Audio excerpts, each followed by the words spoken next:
Well, folks, welcome to one more edition of Politics and Right. I'm Egberto, Willies, your host. Thank you so kindly for being a part of the show. Where are all my peeps? Where are all my YouTubers? All we have a lot of right now is our Twitchers, or Xers, I guess. Twitch, a couple. Hey, folks. Anyway, we're going to have a great show for you today. I have a good video that I did at KPFT this morning, as well as I want to talk to you about, Lina Khan. And of course, I want to show you something about sovereign currencies that we've talked about here before that we need to talk over again until we can kind of inculcate it into people's minds. But anyhow, thank you guys for being here. Please remember, share. Go ahead and give us that up arrow on YouTube. Go ahead and give us that like and share on both YouTube and Facebook. And don't forget Twitter. Go ahead and give us that share. Retweet is what we call it on Twitter. Retweet, as well as a like, a heart. Please, that's how we are going to get this message out. That is how we are going to be able to continue with our messaging. Anyway, folks, how's everybody doing today? I trust everybody's doing just fine. Anyway, welcome aboard E2247 from all over the world. Let's say welcome aboard to Eric Hayes from Atascocita, Kingwood. Welcome aboard Melanie Keelan from Barcelona, Spain. Welcome aboard Maywood from Long Beach, California. Welcome aboard Paul Fleming. Paul, I saw you this morning, and with pitching and all of that, I forgot to salute you this morning. Thank you for being there, my brother, Paul Fleming from Atlanta, Georgia. And of course, the one and only AVQ Macarotin from Brooklyn, New York. Welcome aboard to the program. I guess, sometimes if you don't put something brash in your headlines, people kind of pass you by. But come on, folks. Come on in, our YouTubers. Where are you? Anyway, let's go ahead and get started with some of what you have to say. Let me go to E2247 first, because E2247 is picking a bone with Brother Tom Zarnik. And what is that bone? He said, Egberto, a limerick is a 5 cheaply anapestic verses of which lines 1, 2, and 5 are of 3 feet, and line 3 and 4 are of 2 feet, with a rhyme scheme of AABBA. And then he says, Tom is not sending you limericks. See one below. And I'm going to read his limerick. It says, an anapest is a let's see. There was an old man from Kent. He was to the bar, a gent. He stayed on his feet so he'd not fall asleep. And then he went home quite spent. That's a limerick. And Tom Zarnik would tell you, I know that. I am taking liberties with the ones that I write. In fact, I'm even elongating some. And he did tell me that. He said, some of my limericks aren't in the official term of the word limerick, but in spirit, it's a limerick. E2247 goes on to say, an anapest is a metrical foot consisting of 2 short syllables followed by 1 long syllable, or of 2 unstressed syllables followed by 1 stressed syllable, such as unaware, not asleep. A limerick is 5 lines with distinctive rhythm where first, second, and fifth lines are longer than third and fourth. Lines of and rhyming pattern is AABB. Longer A lines rhyme with each other, and shorter B lines rhyme with each other. Okay, I get it. And you're right. Again, when Tom comes on, I'm pretty sure Tom will talk a little bit about that and tell you what he's doing as well. Okay. But thank you for that, E2247. Actually, I'm glad that you went ahead and did the full explanation. I kind of had an idea how it was set together, but not as precise as you just stated it, my brother. Thank you. All right, I need to sneeze.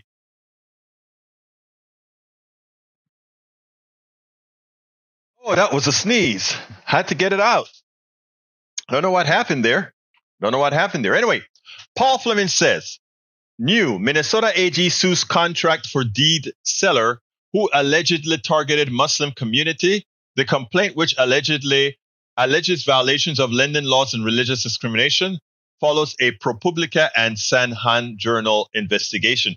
And if I'm not if I remember correctly, I spoke with the Attorney General of Minnesota in when I went to Netroots. What's his name again? You know who I'm talking about. Attorney General of Minnesota. I can't remember his name now. Let me go ahead and look it up. Attorney General of Minnesota is, let's see, it's my buddy. Keith Ellison. I interviewed Keith Ellison, and he was talking about all these different schemes that occurs in Minnesota that he had to take to court. And I imagine this is one of them as well. You can check out that interview on our YouTube channel. Just search for Keith Ellison, and you'll see we spoke about issues like this when I interviewed him at Netroots Nation 2023, I believe.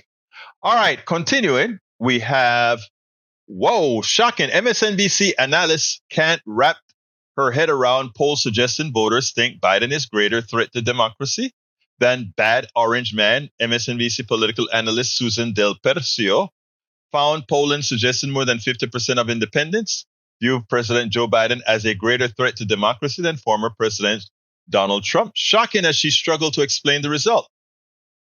Listen, the polls are very interesting today, right? Because there are two dynamics happening here. One is first of all, who answers polls these days? A lot of people are in the funk. And likewise, if you take a look at the top numbers, you see that the people that are going to say he's a threat to democracy are generally shift right quite a bit. And also there's a group of people that are completely out of these polls. And that are the younger folks. That is a lot of minorities. They're completely out of the polls. Right now, we have a system where the people that are the people that most feel aggrieved shouldn't, but they do. And the polls reflect that. I spoke a little bit about that at KPFT this morning. And it's something that Democrats and progressives have to address. There is a strong notion. Let me see how to put this appropriately diplomatic. There is a group of indoctrinators that are trying to make a large percentage of white people feel as if they're losing something. One, that is theirs. Two, that they really never had. The plutocracy always had it. It simply made them believe at some point they could get it. And as such, the reason they don't have it now is because of those others. We have to dispel that notion. We're all in the same boat. And we're all in the same boat being guided by the same plutocratic animals that have and create dissension throughout our society. So as soon as we get, and that is why progressives have to go into all parts of this country, Appalachia, the ghettos, the barrios, you got to get to all these different areas because that is a notion that's occurring right now. Okay, let's see. Melanie Keelan says, Happy Tuesday, our beautiful Miss Keelan. Michael Ren says, Eric, think about it. What has Biden done against our democracy that even comes close to the January 6th violent failed insurrection? And that's an issue, Radnin. When you have a right-wing propaganda engine trying to tell you that the January 6th had a purpose, that purpose was because of the loss of the democracy for this particular group of people. That's what it's all about. It's an indoctrination. It's the same reason Hitler came to power. It's the same reason of a whole lot of these tyrants came to power. And it's our job to get that out. When I was doing a lot of pitching this morning at KPFT, both for my program Politics Done Right and for You Talk, and a little bit through Democracy Now. And a lot of people don't get it. This is real. And there are a lot of people that have real fears. And we can discount them as being, how can you really think that? But when you were fed a lie and been indoctrinated all of your life, and honesty hadn't come out, it reflects itself in who you're willing to put into office. Somebody who can do the dirty work for you. You can't do it because it's not in your character. It's not a real human character to go out there and be slash earth. But you want somebody to slash the earth for you. It is like those of us who eat meat, right? Could you kill a cow? Could you kill a pig? I couldn't. I don't have it in me to kill another kind of a fleshy human being, or fleshy being, right? But I love pork and chicken, Now, if somebody else couldn't do that dirty work for me, I would be a vegetarian. And I mean, that's the thing. You fool people into thinking that they're at risk. And even though deep inside they know not really, maybe, I don't know, but then they're being told that they are, but they can't do the dirty job to excise themselves from that which they think is causing them harm.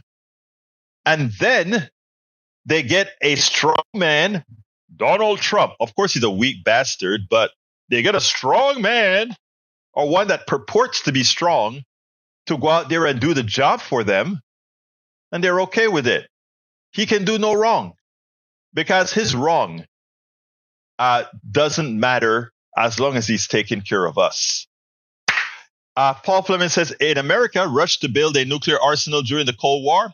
Safety was sacrificed for speed. In 2022, we cataloged cleanup efforts at the 50 plus sites where uranium was processed to fuel the nation's nuclear arsenal. At least 84% of these sites have polluted groundwater, and nearly 75% of either no liner or only a partial liner between male waste and the ground, leaving the susceptible to leaking pollutions into groundwater. That's what we do all the time. Sad. It is very, very sad. Michael said, Eric, if you think CNN is any leftist favorite source, you're demonstrating that you don't know your opposition. Nope, not CNN, not even MSNBC. In fact, MSNBC has a name that's called, they usually call it MSDNC, because it's not really what leftists really look at or look up to.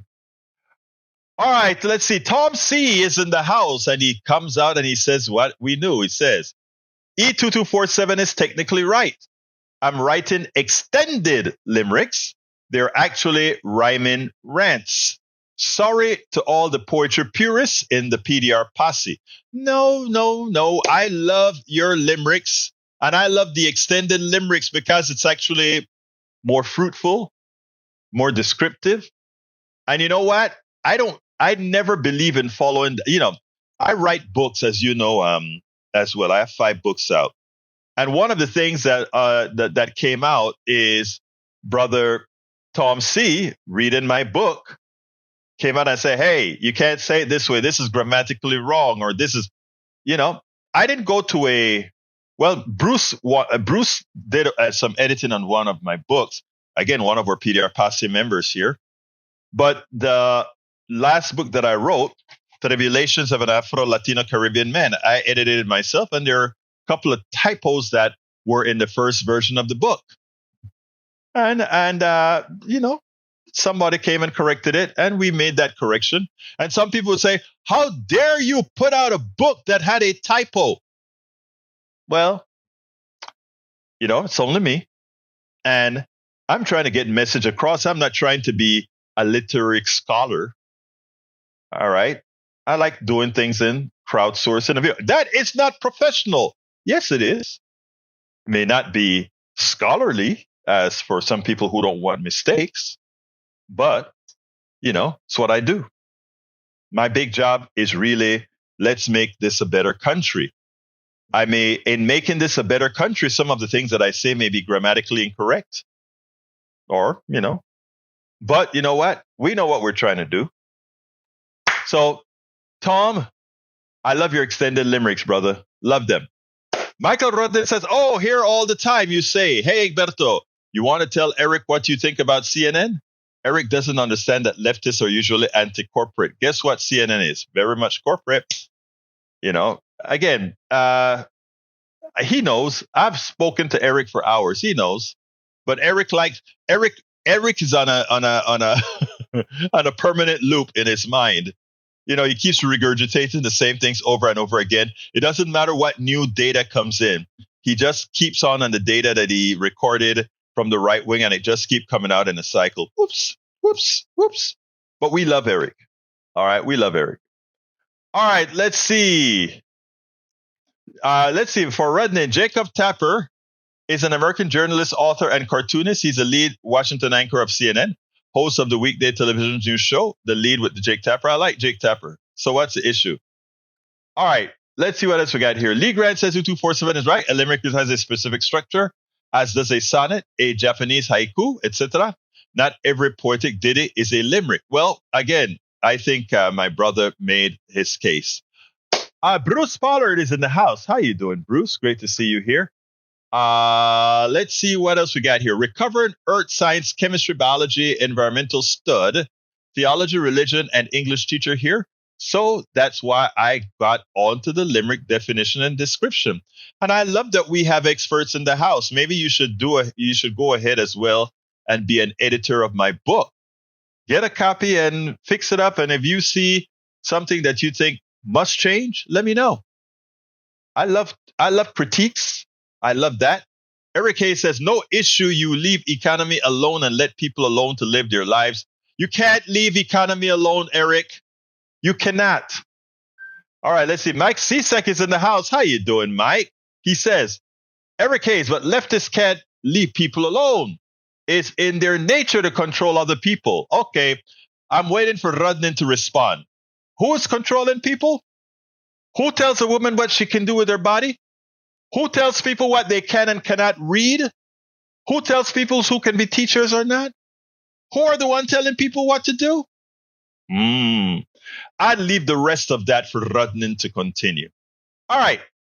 But Michael Rudnin says, Egberto, yep, MSNBC, it's been called MSDNC, is common both among the left and the right.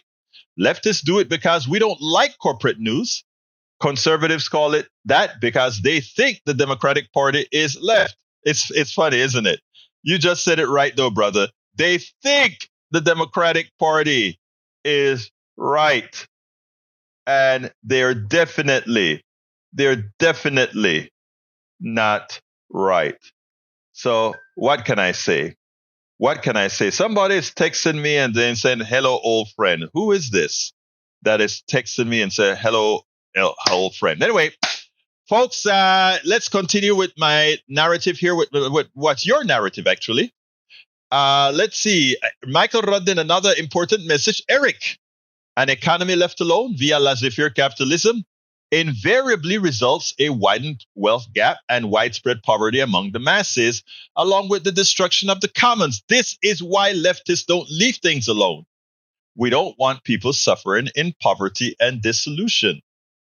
Exactamente, señor. Tú sabes lo que estás diciendo. You know what you're saying. Paul Fleming says, women plead guilty to plotting power grid attacks with Florida neo-Nazi leader, Nazis in Florida, because Florida. All right, let's see. Michael says, Eric uses MSNBC, equal, not equal, agrees with MSNBC. Most of the time, Egberto posts from MSNBC or CNN here, it is to point out something they messed up at. And even if I'm pointing out something that they didn't mess up at, it's to give the proper narrative. Well, I guess that's because they messed up. You're right, Michael Rudnin. All right, E2247 says, come in, Tom. See, I applaud your effort and your risking self-disclosure each time you offer us your work. Thanks, and keep on keeping on. That's what he meant right there. Okay, let's see. Mike Cesek says, Michael Rudnin, that view you described doesn't happen in laissez-faire capital society. A socialist society, on the other hand, results in a large pool population with few rich in power elites. That's not true at all. Go to Scandinavian countries. Go to the Scandinavian countries and don't tell me, oh, they're homogeneous. No, they have a very good balance of socialism and free enterprise. And notice I don't call it capitalism. Okay? I do not call it capitalism. All right. Okay. Let's see what else we got here. Uh, let's see what else we got here. Let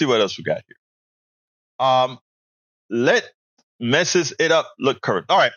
I got a video. This one is on, I hope it works, but I want to show you something here real quick. Remember a few days ago, we spoke about MMT. I try to enlighten folks and let folks know that, I must pause. Let me pause for a minute.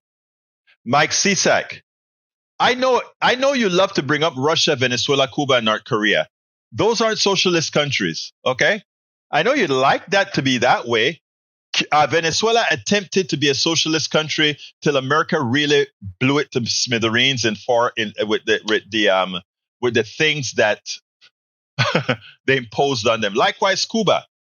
Even with all the pressures from America, Cuba still was able to have a healthcare system that, with all its problems, still their healthcare system outdoes America's.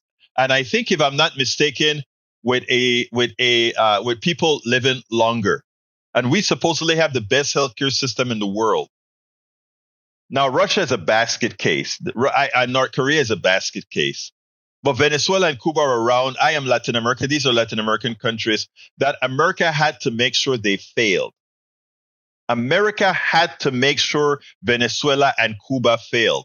Venezuela had to fail because there's no way we were going to make sure that all the oil in Venezuela belonged to we the people. Just like in America, the oil does not belong to we the people, even though it should be. We allow we the plutocracy to take our oil.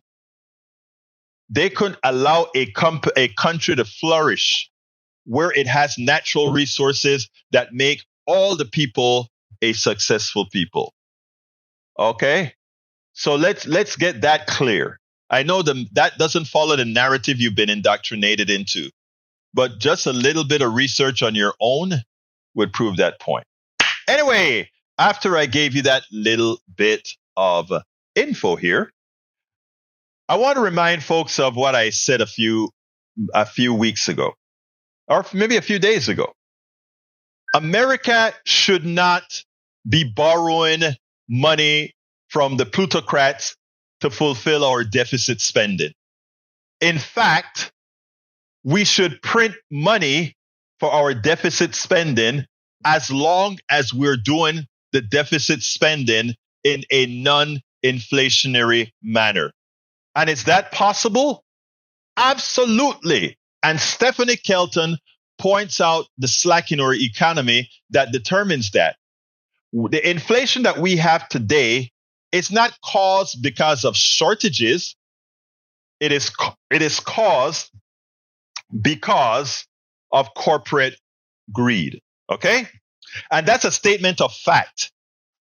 Now, what I want you guys to do is listen to when one of our economists, and this is a Democratic economist, was challenged. And one of the reasons I like to play around in the good part of TikTok, the part of TikTok that's educational, is because you have people that concentrate a lot of things that make sense. And this particular user is World News Coverage. Don't know much about the account. I just know about this particular video. And I want you guys to listen to this, and then we will take it on the other side.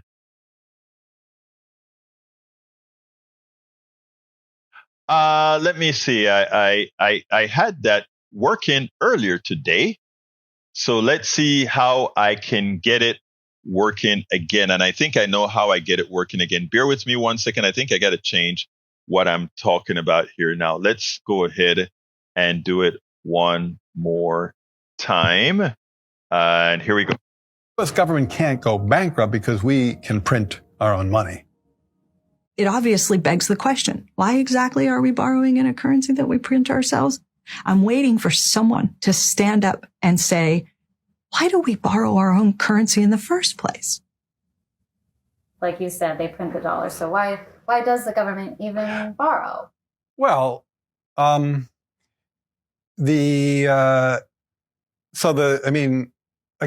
some of this stuff gets some of the language that some of the language and concepts are just confusing. I mean, the government definitely prints money, and it definitely lends that money, which is why the government definitely prints money, and then it lends that money by selling bonds.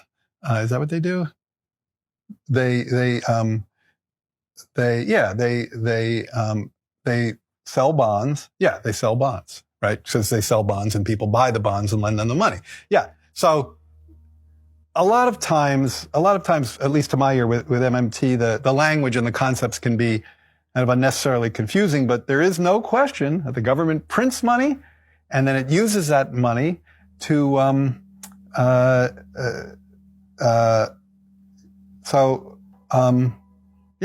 guess I can't really talk. I don't get it. I don't know what they're talking about. Like, cause it's like the government clearly prints money. It does it all the time and it clearly borrows.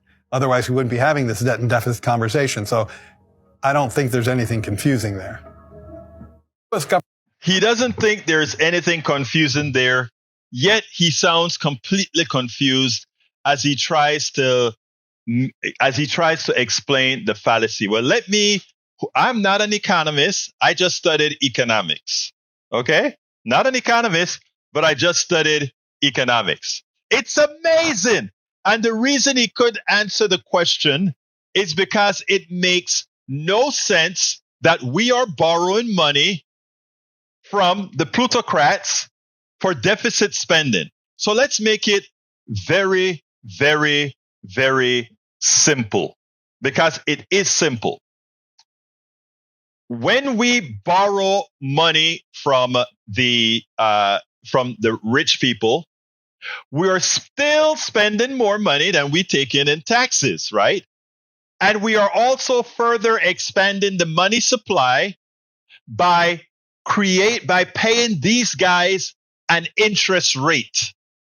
So we have the excess money that we borrow and spend in the economy, plus we give them more money in interest.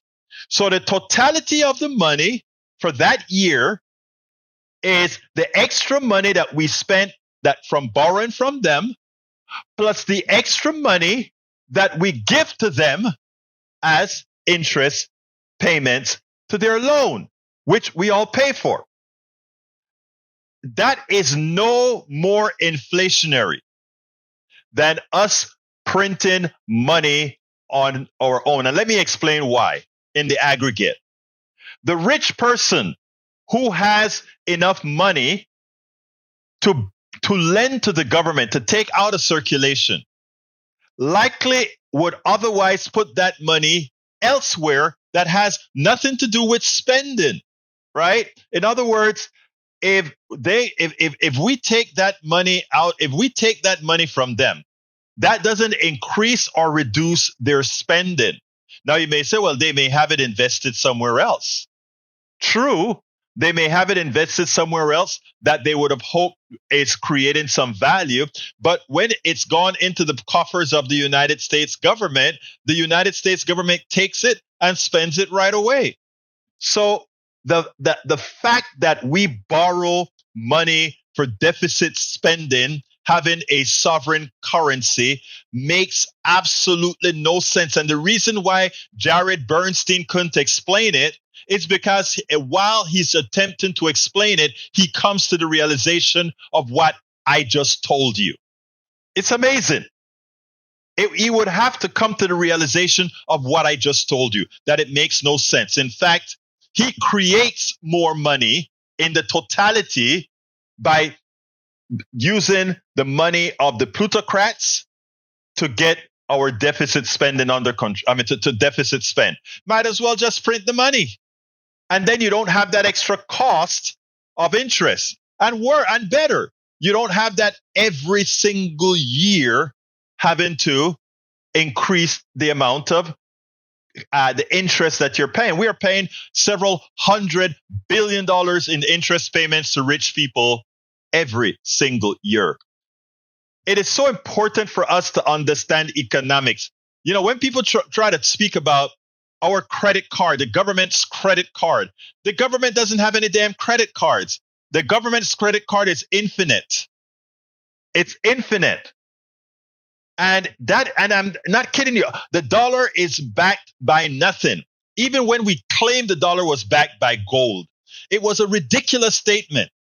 You can't eat gold. Having gold means what? Your money is only and ever valued for countries with sovereign currency. The EU that has the euro, America that has the dollar, Russia that has the come on guys, help me with the Russian currency. The colon in every country that has its own currency. The ruble. Yeah, that's right. Thank you. I remembered it before. I got it from Michael Rudnin. The mind is getting old. Thank you, CSAC and Rudnin. Both of you came out with it about the same time. So it is important for us to understand math. It is important for us to understand economics. It's also important for us to understand the circulation of money. And what our deficits and borrowing money for our deficits is doing is simply yet another avenue for rich people to take our money to the top. Let's go through this as I've always done once again. How many ways for rich people to take your money? When they want to pay a small amount of taxes, they don't want to pay their fair share in taxes, so we give them that money. So we deficit spend and they loan us back the money that we allowed them to keep. Right? So they loan us back that money. And then they make money on that money they loan us. So we are starting to give them money, just free money for using the money that they didn't pay, that they should have paid. And then for the monies that they have left invested in the stock market, we create a special tax rate for them that says capital is taxed at a lower rate than income of the persons who work. And then we have the sycophants in our society that decides that, well, somehow these wealthy individuals who, by the way, built their wealth on your work, they built their wealth on your intellect, they built their work on all you have to offer. They just play with numbers. They just play with numbers. And then we have the nerve, some of us, to sit back and defend what they're doing as if what they're doing is honorable. No, it's not. It's not even close to honorable. It is the theft of all of us. It's the theft from all of us. But while we were indoctrinated for decades into how capitalism works, we just took it at face value. We just took it. Brothers and sisters, that's why we have Politics Done Right and a few other programs like this, to try to bring some sanity into our thinking. And luckily, we're getting through to a lot of the Gen Zs who are not buying either the democratic neoliberal mumbo jumbo or the right wing Nazi, all that crazy things that they believe in. The problem is, because of the Supreme Court, because of the judiciary, it's making life very much difficult. And what we have to do is convince many of the others that there is a better way and a better way to produce, a better way to get things done. Okay? All right. Our first video of the day is a little piece, a little rant that I did this morning at KPFT. So let's go ahead and get busy with it. Uno, dos, tres. Family needs over corporate greed. Several years ago, and I think some of you who listen to the show regularly would have heard part of this story. We constantly get new listeners. This is a story that I want to point out. This group was trying to get people together from different ideological perspectives, and I was the one representing what people would call the far left. We had me representing the far left progressives. You had a Democrat.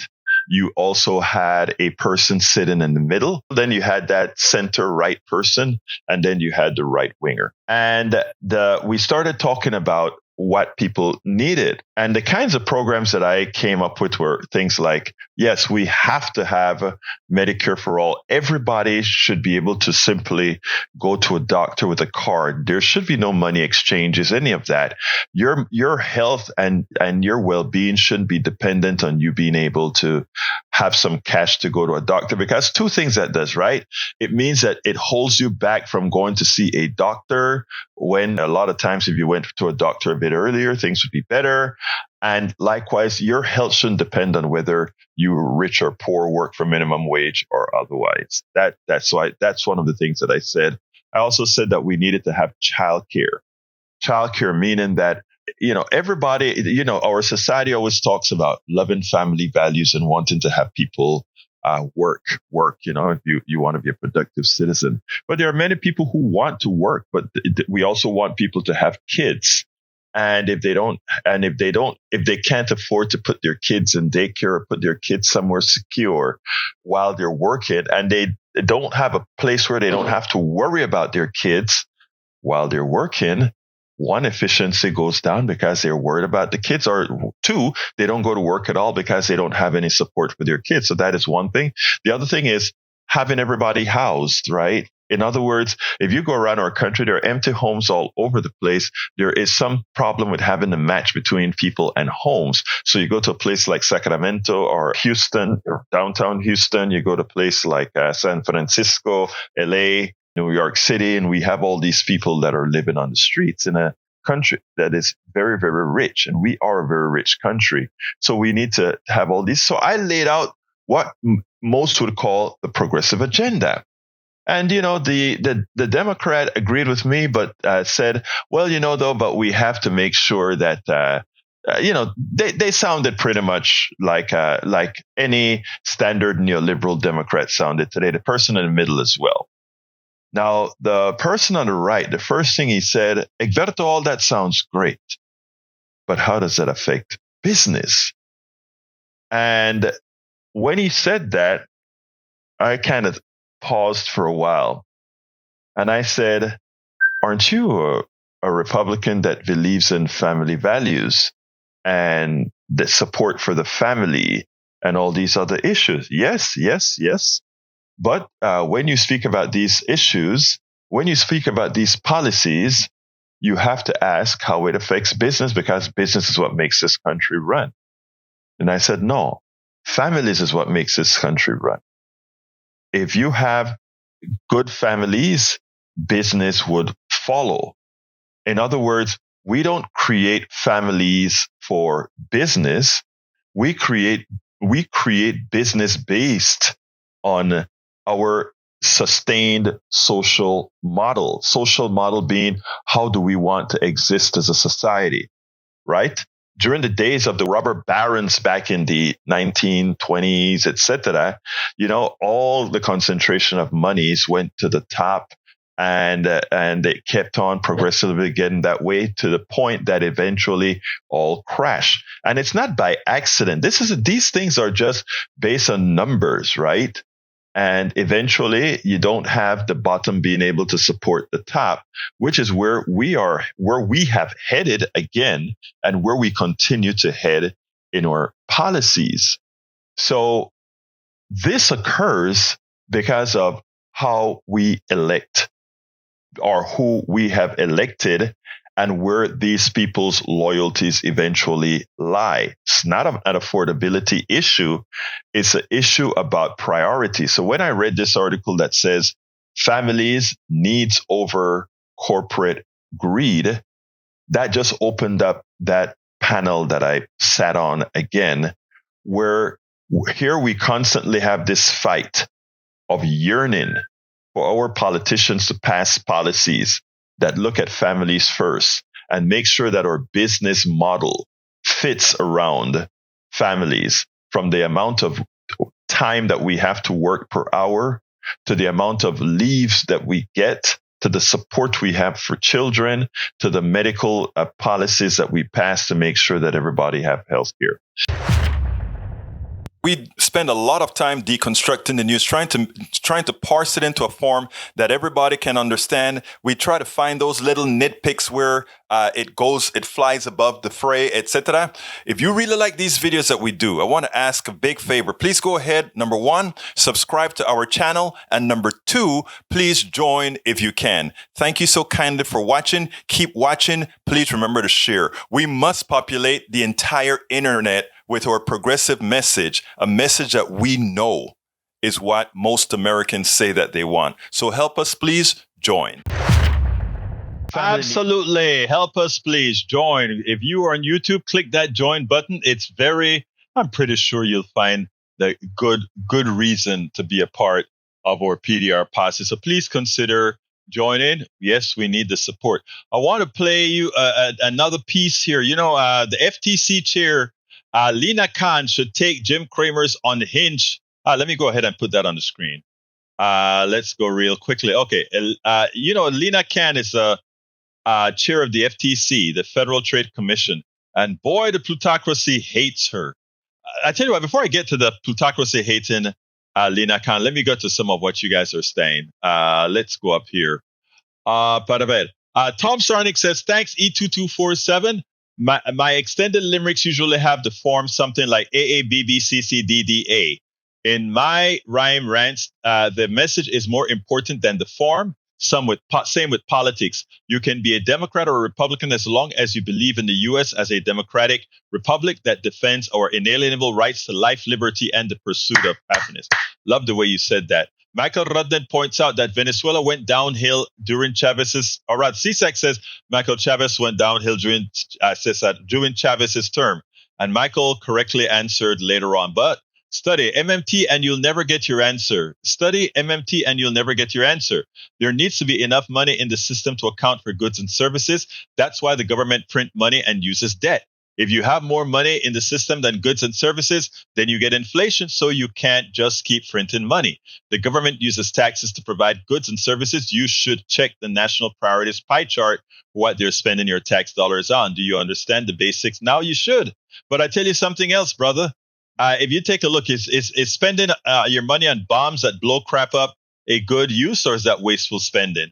I think it's, well, you know. All right, Bruce Pollard says, no. Do we print money to pay for improvements for highways and bridges? Absolutely so. Here's the thing about people who say no to that, right? Here's the funny thing. If I spend deficit spending just to go ahead and feed people, right? You feed them once, that would be like a permanent state of deficits, right? If you're always collecting more to feed people, etc. Although there are reasons to believe that even that can be mitigated. But what they don't understand, Brother Bruce, and I'm glad that you ask that question.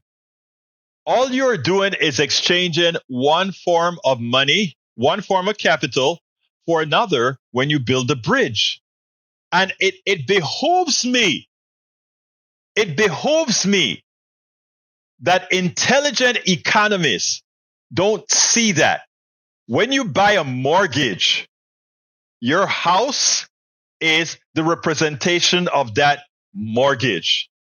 If you stop paying your mortgage, the bank still has your house.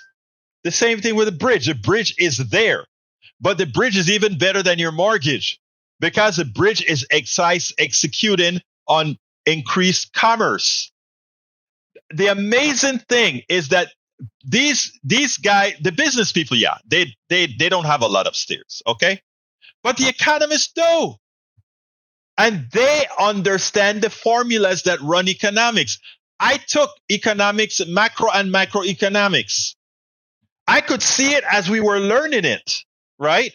I could see the parts that were crappy based on just basic engineering mathematics, right? Not even complex algorithms were necessary.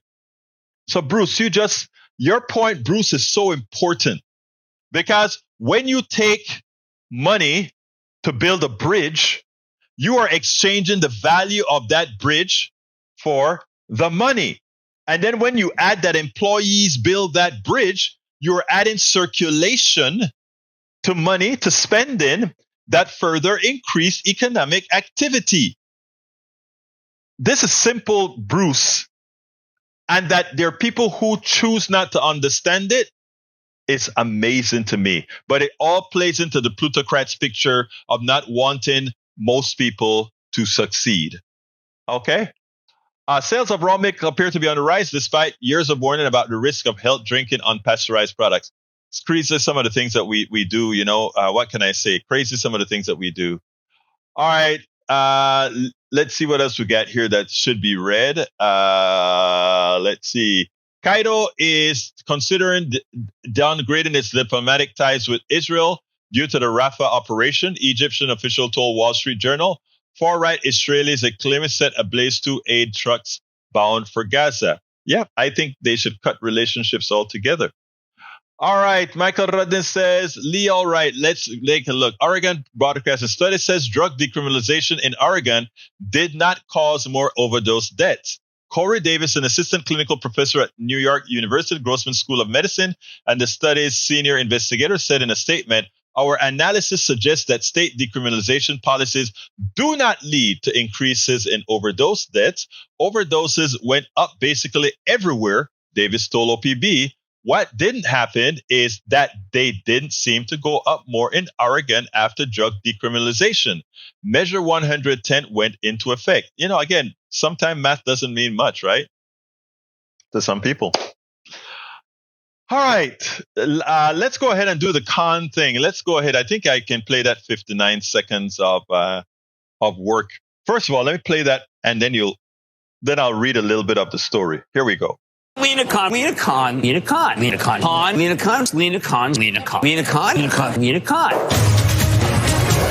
Do you think the FTC keeps Khan if we get Trump as president?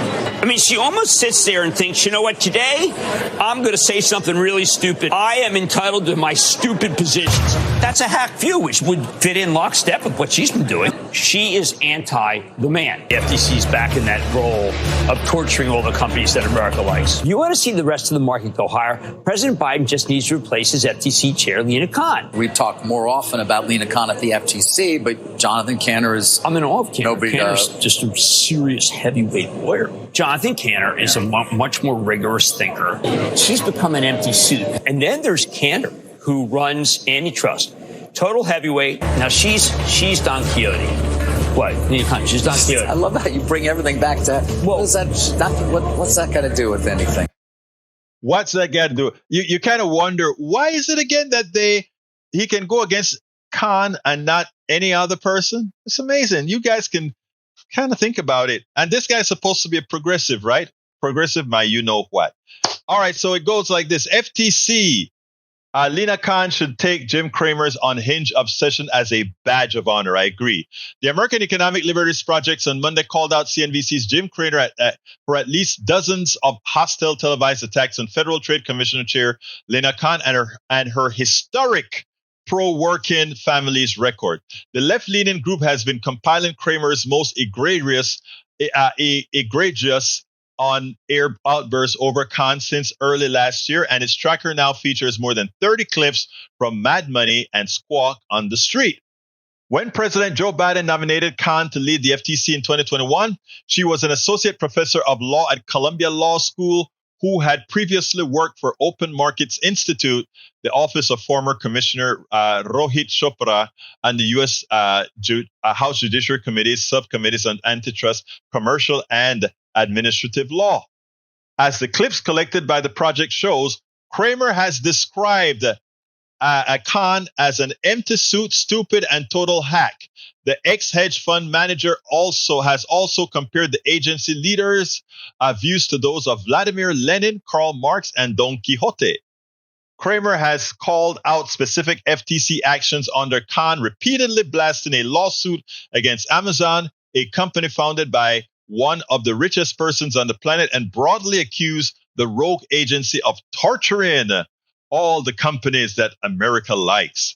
When one of Cramer's colleagues pointed out last October that he has taken every opportunity to just come back to Khan, he responded, "No, I've missed opportunities and I regret that."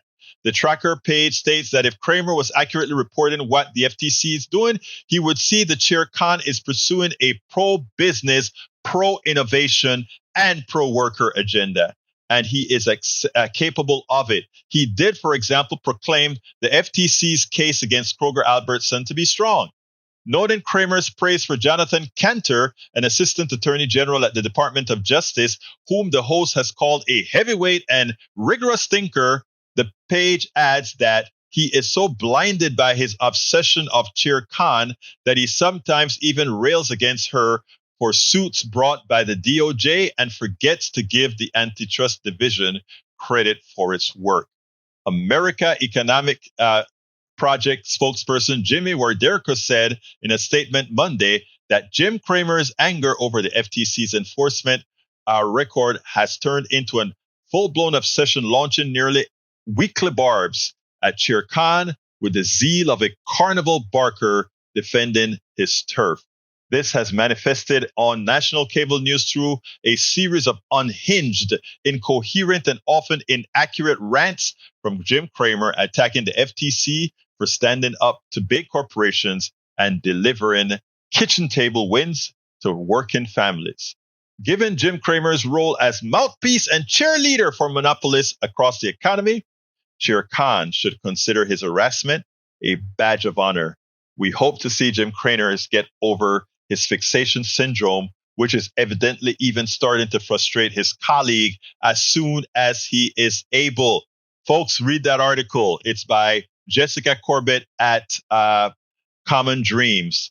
But, you wonder, again, you see how he didn't go like that with the male counterpart of, persuasion. But Lina Khan, wrong name, one gender, one ethnicity. Wow. You can just attack in that fashion. Amazing. This is what we call watch it in action. Watch it live. Anyway, folks, we're coming close to the end of the program, and I want to thank everybody for being here. I want to thank Twitter has started to really pick up on our viewership, as well as Twitter has started to pick up. Now, we didn't have as much on YouTube today, but please, folks, do remember, click that join button, become a member on YouTube. But there are many ways that you can help ensure that we get the appropriate progressive message out. Many ways to do that. And let me just tell you, folks, we cannot do this without you. So please remember to go ahead. You can go to politicsdoneright.com/support. That has all the links that shows you how you can support our program. politicsdoneright.com/support gives you all the links to support the program. But specifically, we're trying to raise our profile on Patreon. So please go ahead and support us on Patreon. Patreon is spelled Patreon. You can go ahead and subscribe at politicsdoneright.com/Patreon. politicsdoneright.com/Patreon, spelled Patreon. You can also support us by becoming or by getting some of our books. And what are our books? And let me tell you a little bit about our books. politicsdoneright.com/books is where you can pick up our books, all of them. As I See It, Class Warfare, The Only Resort to Right-Wing Doom. Great book. How to Make America Utopia. Take away the economy from those who rigged it. And guess what? Bruce edited that book. It's worth it. How to Talk to Your Right-Wing Relative Friends and Neighbors. And Norman Reynolds narrated that book. So these books, a lot of our PDR Posse folks played a role in it. Some of you have stories in some of my books. I can't remember them right now, but you've told me things and it have ended up in the book. So you can go to politicsdoneright.com/books to go ahead and get our books. And what I'm asking as many of you as you can, and it's not, I need to get more people to sign up for our newsletter as paid subscribers. I mean, everybody can sign up as subscribers, but as paid subscribers, it's like getting a coffee a month for Politics Done Right. And it's well worth it. Your money is well used. I mean, I can tell you, we live frugally to be able to do this. In fact, I'm going to have to come for an ask later on for our trip to Baltimore for Netroots Nation. I need to get a new banner piece that I'm trying to get with the barcode, with the barcode. They don't call it barcode. What do we call it? that signal on it. But anyway, go ahead and go to politicsdoneright.com/newsletter to become a paid subscriber of our newsletter. Again, that is politicsdoneright.com/newsletter. Please consider becoming a part of our paid family at that newsletter, politicsdoneright.com/newsletter. All right, folks, got to get out of here. My name is Egberto Willies. This is Politics Done Right. And you guys know how I end this baby. I am what? We spend a lot of time deconstructing the news, trying to parse it into a form that everybody can understand. We try to find those little nitpicks where it flies above the fray, etc. If you really like these videos that we do, I want to ask a big favor. Please go ahead. Number 1, subscribe to our channel. And number 2, please join if you can. Thank you so kindly for watching. Keep watching. Please remember to share. We must populate the entire internet with our progressive message, a message that we know is what most Americans say that they want. So help us, please join.